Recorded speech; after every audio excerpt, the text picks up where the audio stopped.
मोहम्मद रफी तो बहुत याद आया। और इन यादों में कई ऐसी भी यादें हैं जो आज भी अमिताभ बच्चन के जहन में तैरती हैं। अमिताभ बच्चन को कार से भागते तो आपने कई फिल्मों में देखा होगा, लेकिन 70 के दशक के आखिरी सालों में जब उनका स्टारडम बूम बूम कर रहा था, सिलीगुड़ी की पहाड़ियों में दो लोगों के साथ वो तेजी से कार चलाते मीलों दूर एयरपोर्ट के लिए भाग रहे थे, मानो उनकी फ्लाइट छूटने ही वाली है। लेकिन असल में फ्लाइट तो उस शख्स की छूटने वाली थी जिससे मिलना हर हाल में जरूरी हो गया था। तब मोबाइल फोन के दिन नहीं थे कि एक कॉल भर से बात बन जाती, और वो शख्स भी ऐसा नहीं था कि किसी को भेजकर बात कह देते। अमिताभ जब एयरपोर्ट पहुंचे तो पता चला कि मोहम्मद रफ़ी फ्लाइट में बैठ चुके हैं और प्लेन उड़ान भरने ही वाला है। बच्चन ने एयरपोर्ट स्टाफ से कहा कि मेरा रफ़ी साहब से मिलना बहुत ज़रूरी है, क्या सिर्फ 1 मिनट के लिए मैं फ़्लाइट में एंटर कर सकता हूँ?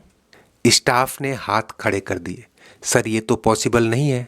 असल में अमिताभ रफ़ी साहब के साथ सिलीगुड़ी आए थे एक म्यूजिक कंसर्ट में भाग लेने। 2 दिन का कंसर्ट था। पहले दिन रफ़ी साहब के लिए और दूसरा दिन किसी और गायक के लिए था। अमिताभ का इस कंसर्ट में की रोल था और उन्हें दोनों दिन परफॉर्म करना था। रफ़ी साहब पहले दिन का कंसर्ट पूरा कर मुंबई लौट रहे थे कि ऑर्गेनाइजर्स को पता चला कि दूसरे दिन के सिंगर ने प्रोग्राम कैंसिल कर दिया है। अब क्या होगा? पब्लिक का जुनून 7वें आसमान पर था। अमिताभ रफ़ी साहब को यही बताने के लिए एयरपोर्ट आए थे कि अगर वो 1 दिन और रुक जाएं और दूसरे दिन का कंसर्ट भी संभाल लें तो बहुत बड़ी मुसीबत टल जाएगी। अब तक कई लोगों ने उन्हें पहचान लिया था और कुछ अधिकारी भी जुट गए। वो दरिया दिली दिखाते हुए अमिताभ को प्लेन के पास ले गए और रफ़ी साहब से मिलने की इजाज़त दे दी। अमिताभ प्लेन में घुसे और रफ़ी साहब की सीट पर जाकर सारी बात बताई। रफ़ी साहब ने 1 सेकंड भी नहीं लिया और फ्लाइट छोड़कर अमिताभ के साथ सिलीगुड़ी इवेंट में लौट आए।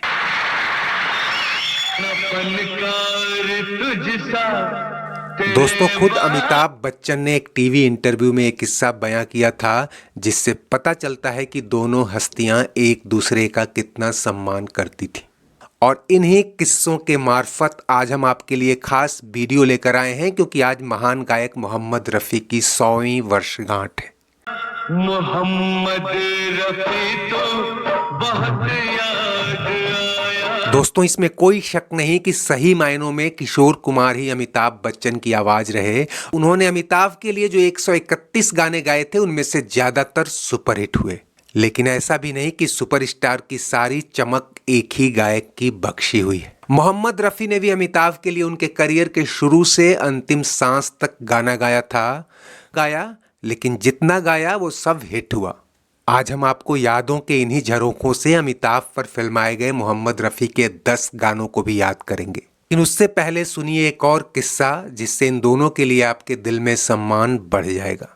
बात उन दिनों की है जब नसीब फिल्म के लिए गाने रिकॉर्ड किए जा रहे थे। यही वो दौर है जब एक मनमुटाव के चलते किशोर ने अमिताभ के लिए नहीं गाने का फैसला कर लिया था। खैर, एक गाना अमिताभ और ऋषि कपूर के बीच फिल्माया जाना था, जहां रफ़ी साहब ऋषि कपूर को आवाज दे रहे थे और अमिताभ को अपना गाना खुद गाना था। मनमोहन देसाई ने यह बात अमिताभ को बता दी थी, लेकिन जैसे ही रिकॉर्डिंग का दिन करीब आया अमिताभ घबरा गए। उन्होंने अपने कई इंटरव्यूज में बताया है कि मैं रात भर सो नहीं पाया कि मैं इतने महान और लेजेंडरी गायक के साथ सुरताल कैसे मिलाऊंगा। अगले दिन रिकॉर्डिंग स्टूडियो पहुंचते ही अमिताभ ने रफ़ी साहब से दिल की उलझन कह डाली।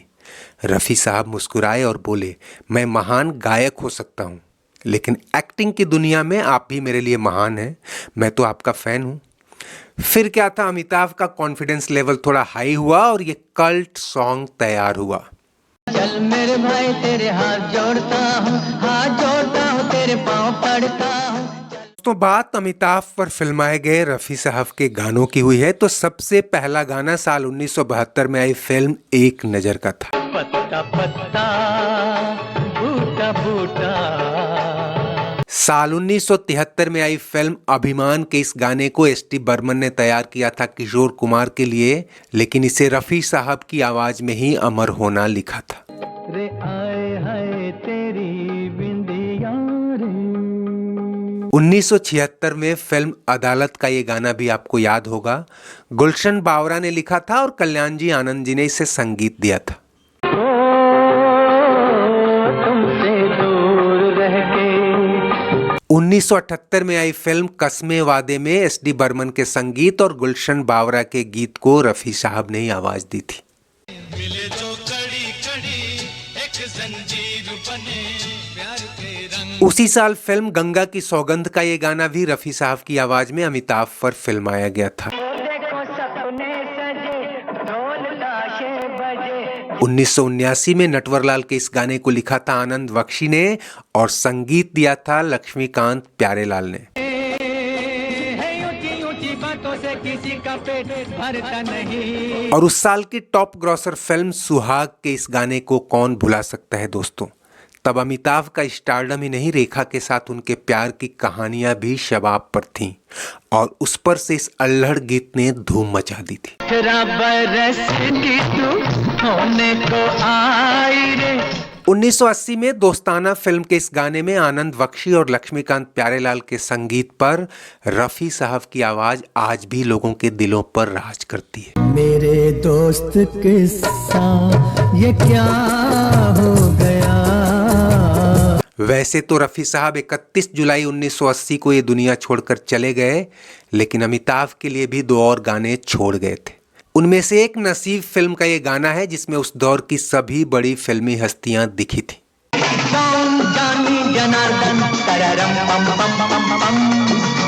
और देश प्रेमी का ये देशभक्ति से लवरेज गाना। देश प्रेमियों आपस में प्रेम करो, देश प्रेम। रफी साहब ने अमिताभ के लिए कुछ और गाने भी गाए थे। अगर आपको याद हो तो कमेंट बॉक्स में जरूर शेयर करें।